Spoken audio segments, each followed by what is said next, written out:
Power Ranger fans are the most loyal, loving fans I've had. Power Ranger fans are like no other fans on the planet. And I'll say universe, because I know there's some out there somewhere. The fans of Power Rangers were unbelievable.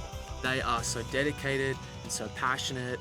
Oh, just die-hard and excitable and... hardcore, dedicated. Some of these fans have been watching Power Rangers right from the beginning, and they follow every single series. They've watched it from when they were younger, and now their kids watch it.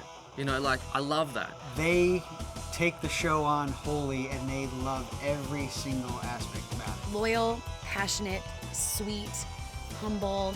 It's the people in their late teens and early 20s that come up to me and say, "You made my childhood. You scared the pants off of me when I was a kid."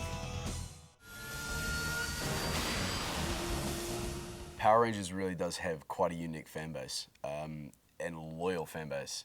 I've kept in touch with so many of the different fans who have created fan websites. They run, you know, like Ranger Board, and I mean, they're out there, and you know, they constantly are doing interviews and getting updated information back to the rest of the, you know, fan base, and they're great because they keep the energy about the show alive. Once the show ended, social media picked up, and as a result of that, the popularity of our show started to actually go up as the fan base grew and became more involved in our show was going on. So it went from doing the show and it being over to a few years later going, wow, the demand has actually increased. Power Rangers fandom is actively engaged in talking about PR. They are on the social media. They are on the message boards. They are directly debating the minutia of this show. Social media has really played a big part on the Power Rangers fan base. I mean, you get to see so many people talking about it online. I mean, I remember when I first got exposed to the internet, like back in the day when it was like first starting out.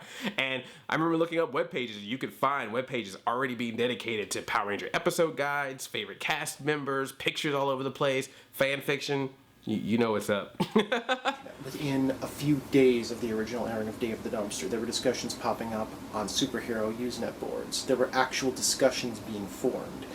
To start a Usenet group in those days, you had to go to alt-config, and you actually had to apply for justification for there to be a Usenet group. And there was enough Power Rangers discussion going on within 3 months of the show's premiere that they actually were able to ramrod a message board into existence on Usenet. I remember being a little kid and going to my mom's place of work and looking at Power Rangers on like Netscape or whatever it was.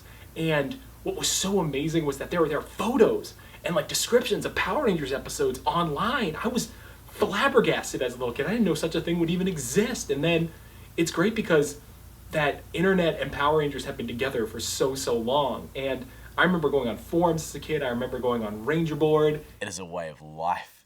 I mean, you go onto Ranger Board, you see the how much it really means to people, and they're comparing seasons and who their favorite Rangers were. They really have a commitment and a loyalty to this show. Hi, my name's Ray. I'm the creator of Ranger Board, which is the internet's #1 discussion forum for all things Power Rangers. With over 40,000 members, 3 million posts, and more than 10 years of history, Ranger Board has become an integral part of the Power Rangers online fan community.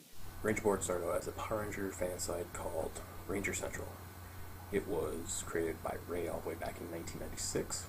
It was a database that had series synopsis, episode guides, pictures, that kind of thing. At the time, the site acquired quite a bit of an audience, and the fans wanted to contact me as well as talk to each other. So what I did was I set up a comments board on the page. More and more people started to post comments, eventually more than the page could handle. It was time for an upgrade, so I created a full-fledged discussion board. More and more people started posting on the discussion board, eventually creating a community. After a few more rounds of upgrades, I eventually gave the board its own identity, and in 2003, Ranger Board was officially born. Ranger Board has stayed strong and prominent for over 10 years, bringing in tens of thousands of fans the world over so we can all share together and discuss the show we all love so much. After seeing all these websites out there, I got inspired to create my first website for Power Rangers called Star Points of Power Rangers Lost Galaxy. I started to get into, you know, things like RangerCast, where I would listen to people talk about Power Rangers, and I was like, wait, what? Well, this is weird, and I would listen, and once I felt like someone got that I liked these shows, because I didn't really know anyone else at that time or my age who really liked the show anymore. So it was nice to know that there were other fans out there, so much so that later I ended up being on other Power Ranger podcasts. I ended up being on RangerCast. And now I'm a team member of Dan's Toku Rants. The online fandom is composed of fans from all over the world. It's actually quite refreshing to know that there are passionate fans out there. I'm still new to the online fandom, but I've been a huge fan since Mighty Morphin. And in the last 2 years or so, I've been on YouTube doing Power Ranger toy reviews, news. You know, I'll go to Toys R Us and I'll find something like this and I'll make a video saying, I think you need that. And then people will know that it's out, and I'll put it on Twitter, Facebook, Instagram, so people know what's released, where to find it. And we'll do some creative videos that's built around the toys, where we're interacting with them and just kind of making the toys look cool and talking about why we like them. And we've actually met a lot of really awesome people in the fandom while doing this, and we've had some meetups like at Image Anime in New York City, and at Power Morphicon, Robo Toy Fest, we've met lots of people, so it's really great. It's awesome that just like we as fans have really been able to come together once again as a team, and I just know that a lot of these guys and girls I would never have met these people if it weren't for Power Rangers, if it weren't for the Power Rangers fandom online, you know, for the fan community. It's amazing that, you know, we're all able to come together like this. And I've had a few interviews online on a couple of fan sites. The original goal of Ranger Crew was to promote the cast and crew members of Power Rangers. I think one of the most wonderful things with the fans was meeting Umesh, and I haven't met him in person yet, but both Umesh and City, his wife, have been so supportive, not only with Rangers, but that's where it began, but with all the other shows that I've done, and Umesh has even made a website for me, which he runs, which is really quite lovely. We've had amazing support from the cast and crew members over the past several years. Cast members like Jessica Ray, Blake Foster, Anna Hutchinson, Jason Smith, and many others have been wonderful in taking the time to answer questions from the fans. I remember meeting Selwyn Ward at a fan convention, and it was cool to talk to him about him being on Power Rangers, and particularly being the first African-American leader on Power Rangers, the first African-American Red Ranger, and I told him about Black Nerd Comedy, and it was really cool because I was like, wow, I'm having this conversation with this guy, and I just met him, and I used to watch him on TV, and now we're like talking, and it was really cool. But then he actually like followed up. He actually was like, hey, I checked your stuff out online. That was really cool, and I was like, wow, this is So I was like, well, do you want to do something together? And they were like, yeah, sure, let's do it. And that's basically how Selwyn Ward, first black leader of the Power Rangers, got made. All right, let me say it like this. Selwyn Ward, first black leader of the Power Rangers. Ding! It's really fun. So I'll post pictures from set that I didn't think anyone would care to see. Everybody loves them. So bit by bit, I'll expose our entire season. We're getting to the good stuff now. When I did Power Rangers, that was before Facebook. I'm really old now. And now, even through Facebook, there's quite a number of fans who are finding me. The cast members, we love the cast members. Rhett Fisher was the best interview we've ever done. There was, Ilya Volok, Justin Nemo, the DeFilippo triplets, James Galen. I just learned that I have a Vipra Twitter page that a fan is managing.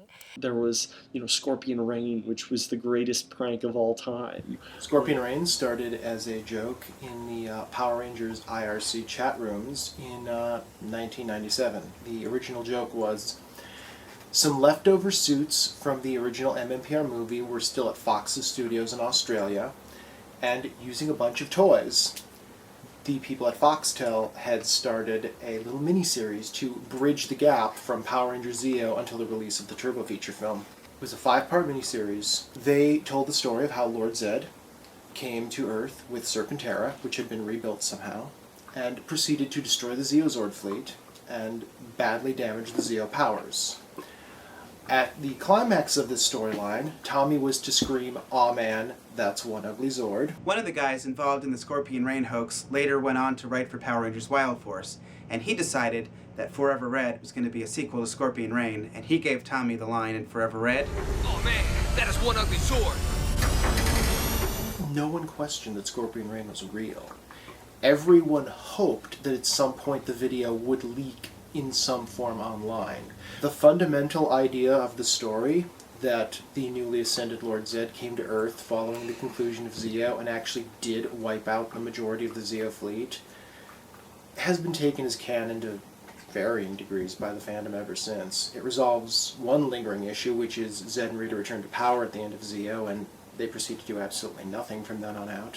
We're back! The ability of fans to create these kind of situations is absolutely fantastic, and it just speaks to the growing age of digital media and the growing age of, I guess, our craftiness as fans. You know, we've gotten more talented as people. And they're all really smart and really talented. When I decided to push for a woman Red Ranger, I didn't want anyone to know. And part of it was because I wanted a big reveal, and part of it was because it wasn't 100% approved, and it was something we fought about all the way to the end. In an early episode, we get a transmission from the A Squad, and that's kind of how we know that they're gone and B Squad has to move up and take over. We had a woman record the voice of Red Ranger, and then it was filtered through all this stuff to where you could barely even understand what they were saying anyway, never mind be able to tell whether it was a man or a woman.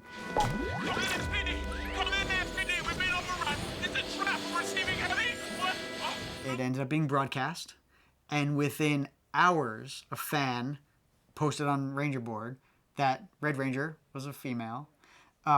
He was an audio engineer and had recorded the show and filtered it and like decoded it and got all the way to the base recording and heard that it was a woman. That's a Power Ranger fan. Like, they want to know everything about that world. There's a really strong presence, Power Ranger fan presence. They're Power Force. Yeah, they're power to be reckoned with. The Power Force is the current Saban Brands initiative to utilize that fan enthusiasm I was talking about and really tap into that amazing ability PR fans have to hype Power Rangers. The primary goal of a Power Force is to promote Saban Brand's 20th anniversary of Power Rangers and any marketing attempts that go along with that. A lot of the people that they've chosen are people that I've known for a decade or more. I mean, Burgundy Ranger, he's been doing schedules and posting the Nielsen ratings for the show since 1998. Berg's been a very active member in the fandom for a very long time. Umesh Patel, Mesh, he's been doing Star Points, his fan hub for Power Rangers, in one form or another since 1999. Joe Rovang. Rov has been doing the Writer's Guide to the Power Rangers universe and the Power Rangers Wiki, again, in one form or another, since 1997, before wikis even proliferated that much. He, by himself, accrued the information that was put on the Writer's Guide to the Power Rangers universe. I'm part of the Power Force. Got my pin. There it is. Look at that. Looking all good. Yeah, man, that was so cool. You know, it's very rare that you see a company that you've been talking about so much going, hey, you know what? Let's actually have some of our fans come in and advertise. Usually you get like, oh, let's get some big PR firm and they'll write some rhetoric and blah, blah, blah, blah. But they're like, no. We got these cool people who are already out there communicating with our fans. Let's give them information and let's let the fans kind of disperse it out. So it's been really, really cool. I mean, thanks to the Power Force, I've been able to get information about Power Ranger stuff early and tell all my viewers. I got to meet different Power Ranger cast members. I got to have a whole sit down with the Megaforce cast and actually interview like all the different people. And that was an interesting experience. I never thought in my life I would ever be sandwiched between a Pink Ranger and a Yellow Ranger and be giving the Pink Ranger a massage on her boot. That's the thing that happened. Thanks, Power Force. And it's awesome to be a part of the Power Force, to be something that, you know, can reach out to all the fans and to be recognized by Saban Brands, the people who make Power Rangers. That's amazing. It's just an exciting thing to be part of and to be able to be proud that it does have such a fan base and it does have such a following and a momentum, and it makes me think that, you know, it's nice to be part of something lasting and with a bit of a legacy. It's that friendship, it's that sense of teamwork, that everybody brings something different to the table. Much like in the fandom, everybody in the fandom brings something different, whether it's a message board, a podcast, you know, like a website, anything, you know, we all come together and it's, you know, it's something beautiful. PR is about community. It's about unlikely people from different backgrounds, different archetypes, different cliches of human behavior, that have to come together and learn to work together. And I don't think anywhere you're going to see a finer example of that than actually in the PR fandom. I'm looking forward to the 20th year anniversary, and there's going to be many more years to come.